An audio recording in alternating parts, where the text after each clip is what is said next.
The long, steel-lined corridor echoed to the feeble struggles of the two humanoids, clamped firmly under rubbery Vogon armpit. Oh, this is great, sputtered Arthur. This is really terrific.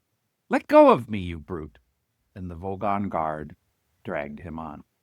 Oh, don't you worry, said Ford. I'll think of something. He didn't sound hopeful. Resistance is useless, bellowed the guard. Just don't say things like that, stammered Ford. How can anyone maintain a positive mental attitude if you're saying things like that?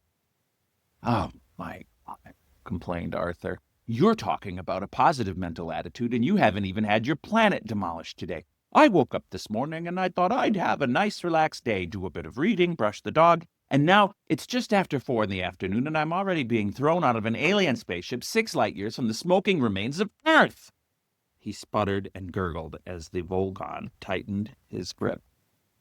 All right, said Ford, but just stop panicking. Who said anything about panicking? Snapped Arthur. This is still just the culture shock. You wait until I've settled down into the situation and found my bearings. Then I will start panicking. Arthur, you're getting hysterical. Shut up. Ford desperately tried to think, but was interrupted by the guard shouting again. Resistance is useless. And you can shut up as well, snapped Ford. Resistance is useless. Oh, yeah, give it a rest, said Ford, and he twisted his head until he was looking straight into his captor's face. And a thought struck him. Do you really enjoy this sort of thing? He asked suddenly. The Volgon stopped dead, and a look of immense stupidity seeped slowly over his face. Enjoy? He boomed. What do you mean? What I mean, said Ford, is does it give you a full and satisfying life, stomping around and shouting and pushing people out of spaceships?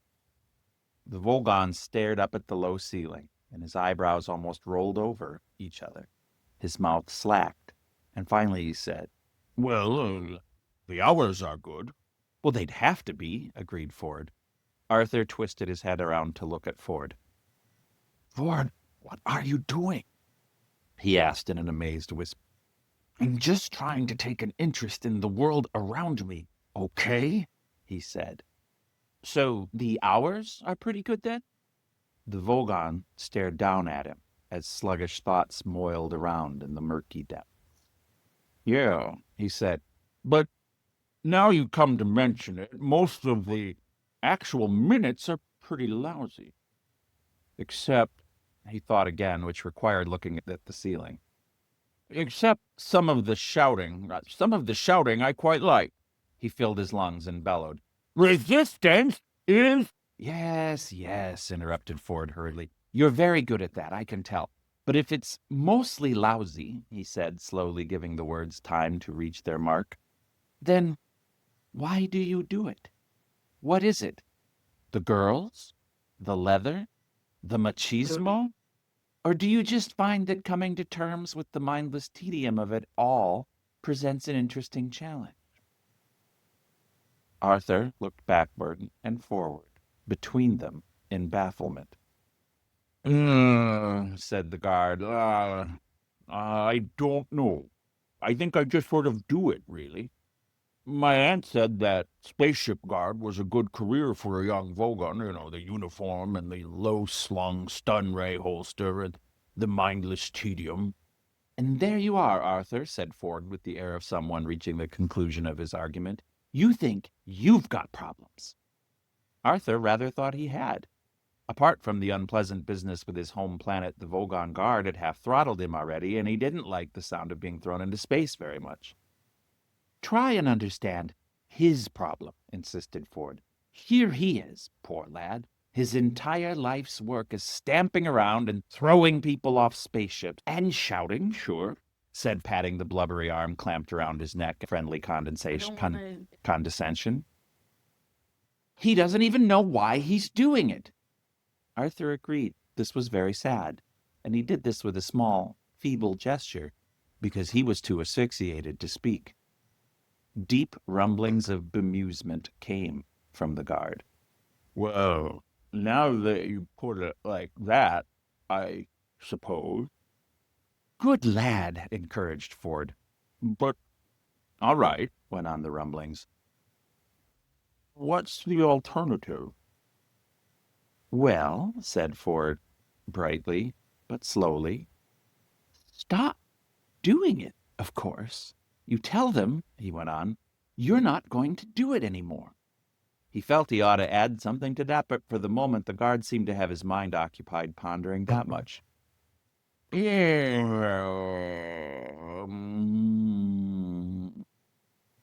Said the guard. Well, that doesn't sound great to me. Ford suddenly felt the moment slipping away. Now, just wait a minute, he said. That's just the start. You see, there's more to it than that, you see. But at that moment, the guard renewed his grip and continued his original purpose of lugging his prisoners to the airlock. He was obviously quite touched. No, I think if it's all the same to you, he said, I'd better get you both shoved into this airlock and then go get on with some of the other bits of shouting I've got to do. It wasn't all the same to Fort Prefect at all. Oh, come on now, but look, he said less slowly, less brightly. Said Arthur without any clear inflection. But hang on, produced Ford. There's art and music and things to tell you about in your... Resistance is useless, bellowed the guard, and then added, You see, if I can keep it up, I can eventually get promoted to senior shouting officer, and there aren't usually many vacancies for non-shouting and non-pushing people about officers, so I think I'd better stick to what I know. They had now reached the airlock, a large, circular steel hatchway of massive strength and weight, let into the inner skin of the craft. The guard operated a control, and the hatchway swung smoothly open. But, thank you for taking an interest, said the guard. Bye-bye now. He flung Arthur through the hatchway into the small chamber within. Arthur lay panting for breath. Ford scrambled around and flung his shoulder uselessly against the reclosing hatchway. Oh, but listen, he shouted to the guard. There's a whole world you don't know anything about. Here, what about this now? And he desperately grabbed for the only bit of culture he knew offhand. He hummed the first bar of Beethoven's Fifth Symphony. Dum-dum-dum-dum! Doesn't that stir anything in you? No, said the guard. Not really, but I'll mention it to my aunt. If he said anything further after that, it was lost. The hatchway sealed itself tight, and all sound was lost except the faint and distant hum of the ship's engines. They were in a brightly polished, cylindrical chamber about 6 feet in diameter and 10 feet long. Ford looked around it, panting. Potentially bright lad, I thought, he said, and slumped against the curved wall. Arthur was still lying in the curve of the floor where he had fallen. He didn't look up. He just lay panting. We're trapped now, aren't we? Yeah, said Ford. We're trapped. Well, didn't you think of anything? I thought you said you were going to think of something. Perhaps you thought of something and I didn't notice. Oh, yes, I thought of something, panted Ford. Arthur looked up expectantly. But, unfortunately, continued Ford, it rather involved being on the other side of this airtight hatchway.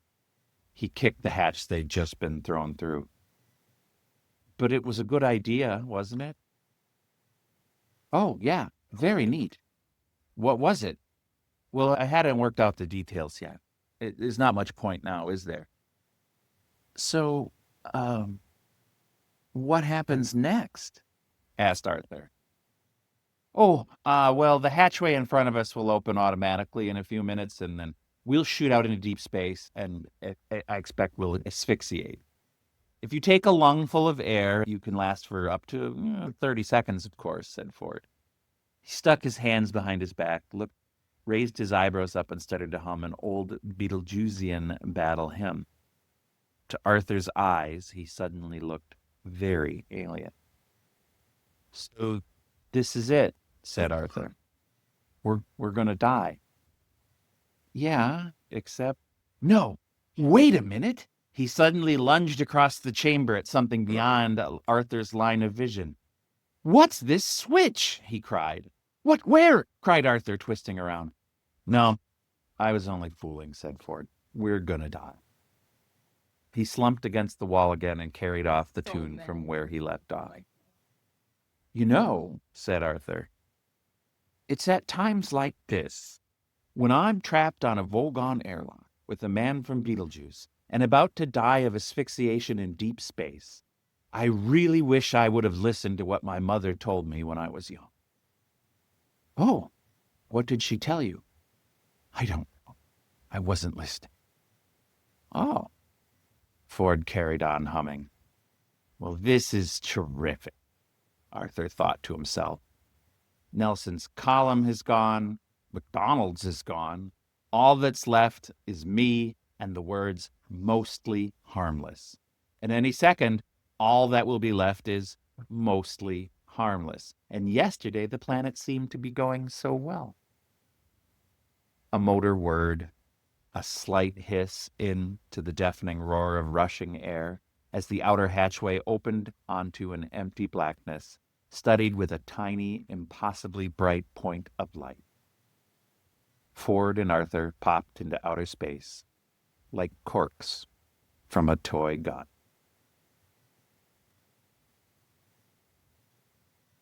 Chapter 8. The Hitchhiker's Guide to the Galaxy is a wholly remarkable book. It has been compiled and recompiled many times over many years and under many different editorships. It contains contributions from countless numbers of travelers and researchers. The introduction begins like this. "Space," it says, "is big, really big. You just won't believe how vastly, hugely, mind-bogglingly big it is. I mean, you may think it's a long way down the road to the chemist, but that's just peanuts to space. And listen," and so on.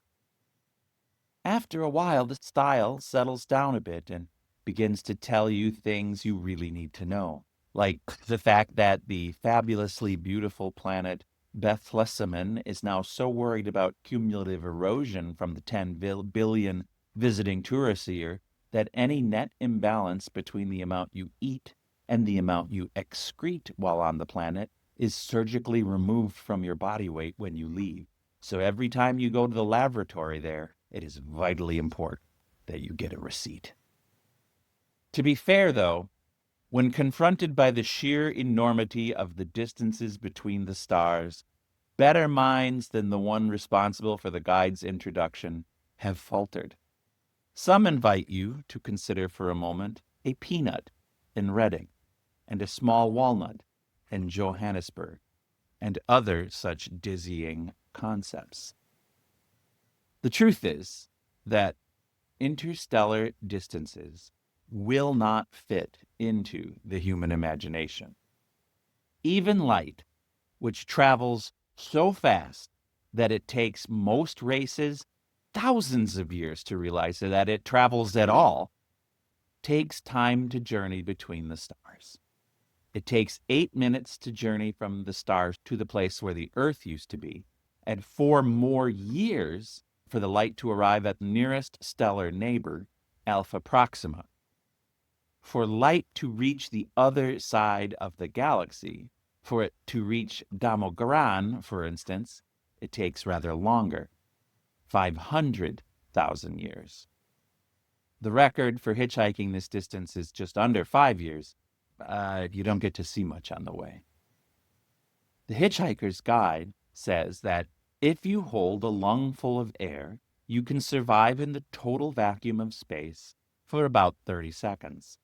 However, it does go on to say that what with space being the mind-boggling size it is, the chances of getting picked up by another ship within those 30 seconds are 2 to the power of 226,709 to 1 against, by a totally staggering coincidence.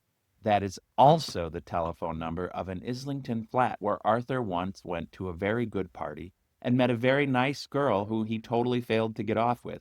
She went off with a gatecrasher.